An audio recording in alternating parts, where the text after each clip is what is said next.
बहू और बुलेट। घर के बाहर फट फट फट की जोर से आवाज हुई। सीमा को लगा कि पटाखे फूट रहे हैं। वो डर के मारे घर से बाहर निकली।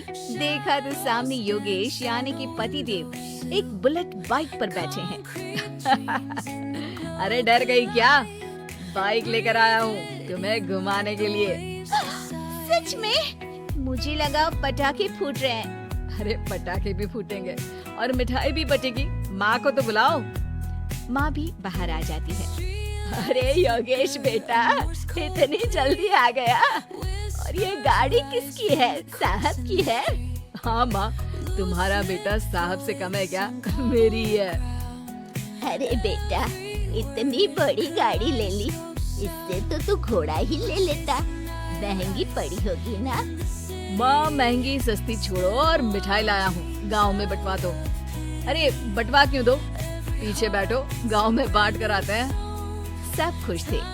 योगेश गांव के बाहर एक कोयले की खदान में मजदूरी करता था। मेहनत और अकल से उसने वहाँ ठेकेदारी का काम सीख लिया और सूझबूझ से ठीक ठाक पैसा बनाने लगा। गांव में बात फैल गई कि योगेश के घर धमाका गाड़ी आई है।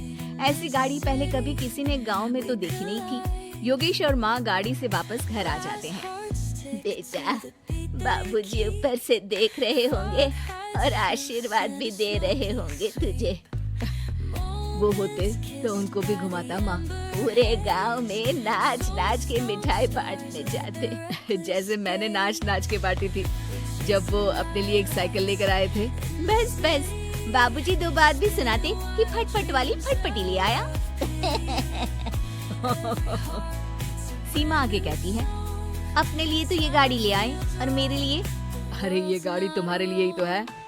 पक्का मेरे लिए है? अरे पक्का तुम्हारे लिए है। अगली सुबह जब योगेश सो रहा होता है तो उसे बाहर से गाड़ी की आवाज आती है। वो घबरा कर चिल्लाता है, चोर चोर, मेरी गाड़ी ले जा रहा है, चोर चोर। माँ भी जागती है और योगेश के साथ दरवाजे की तरफ भागती है।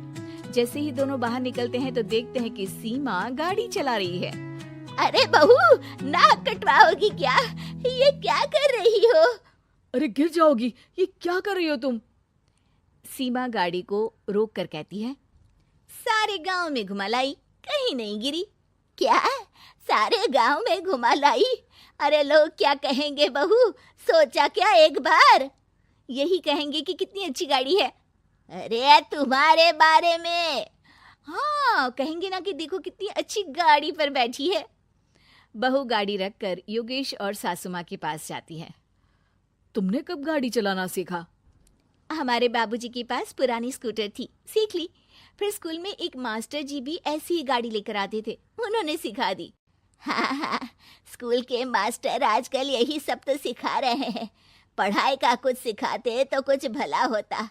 अरे बहू, अब गाड़ी मत चलाना। हमारे परिवार में कभी किसी औरत ने पीछे से आगे की सीट पे आने की हिम्मत नहीं की है। तुम भी मत करना, समझी? जी समझ गई माँ जी। सीमा सास की बात सुनकर चुपचाप रसोई में जाकर उदास होकर खाना पकाने लगती है। सास सुबह सुबह मंदिर से पूजा करके लौट रही होती है। तभी उसे दो औरतें रोक लेती हैं और कहती हैं, अरे बहू को थोड़े अच्छे लक्षण भी सिखा दो। गाड़ी चलाने निकली थी, गांव की मर्यादा का कोई ख्याल नहीं है। वही तो।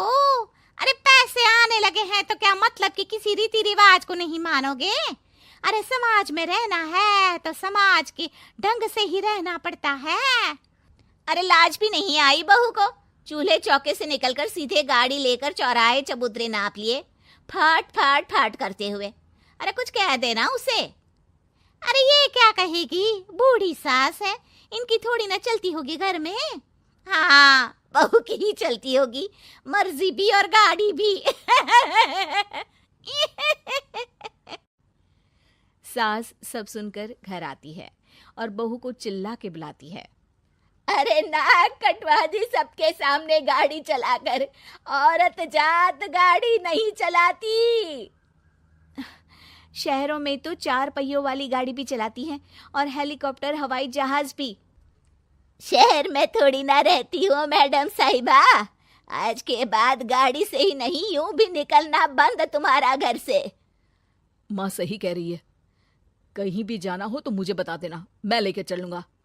आज माँ को तुम्हारे कारण कितनी बातें सुननी पड़ी। इतना कहते हुए योगेश वहां से चला जाता है।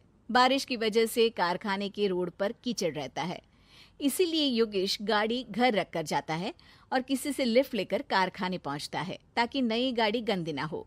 लेकिन शाम को इतनी तेज बारिश होती है कि उसे वापस आने का कोई साधन ही नहीं मिलता। बारिश बढ़ती जाती है। रात के 11 बज जाते हैं। रास्ते में एक नदी का ब्रिज है।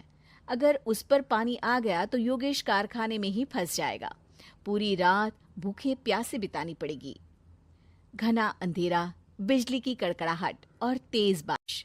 राजेश डर भी रहा था, ठंड से कांप भी रहा था। तभी उसे रोड से आती हुई एक रोशनी दिखती है। वो देखता है कि उसके सामने एक बाइक आकर खड़ी हुई है। वो ऊपर वाले को धन्यवाद देकर उस बाइक वाले आदमी की तरफ बढ़ता है, पर पास जाकर देखता है तो भौचक्का रह जाता है। सीमा, तुम यहाँ इतनी बारिश में गाड़ी पर? पहले बैठो तो, नदी ब्रिज पे आ जाएगी तो जाना मुश्किल हो जाएगा। योगेश गाड़ी के पीछे बैठता है। सीमा गाड़ी चला रही है। मैंने तो तुमको पहचाना ही नहीं। गाड़ी की आवाज तो पहचानी होगी ना। अरे पर मुझे नहीं पता था कि तुम आओगी। अच्छा किया कि तुम आ गई। माँ नहीं आने दे रही थी, पर हमेशा पति पत्नी की रक्षा थोड़ी ना करेगा, पत्नी को भी तो करनी चाहिए। योगेश को सुबह अपने किए पर पछतावा होता है।